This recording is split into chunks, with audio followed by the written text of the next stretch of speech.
LDF വികസന മുന്നേറ്റ ജാഥയ്ക്ക് തിരുവെങ്കിടത്ത് ഉജ്ജ്വല സ്വീകരണം നൽകി. നഗരസഭയുടെ വികസന പ്രവർത്തനങ്ങളും അംഗീകാരങ്ങളും കൂറ്റൻ ബോർഡൊരുക്കി സ്വീകരണ കേന്ദ്രത്തിൽ പ്രദർശിപ്പിച്ചിരുന്നു. നാടൻ പാട്ടുകൾ കൂടി ആയതോടെ സ്വീകരണത്തിന് വർണ്ണപ്പൊലിമയേറി. ഇരിങ്ങപ്പുറത്തെ സ്വീകരണത്തിന് ശേഷം ജാഥ കടന്നുവന്നപ്പോൾ നൂറുകണക്കിന് പ്രവർത്തകരാണ് ആവേശോജ്വലമായ മുദ്രാവാക്യങ്ങളോടെ വരവേറ്റത്.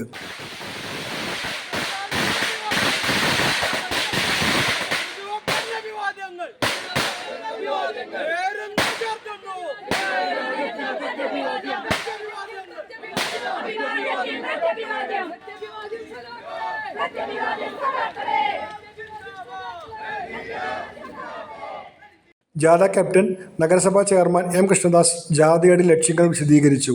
വൈസ് ചെയർമാൻ അനീഷ്മ ഷനോജ് മുഖ്യപ്രഭാഷണം നടത്തി. TB ദയാനന്ദൻ ആമുഖ പ്രസംഗം നടത്തി.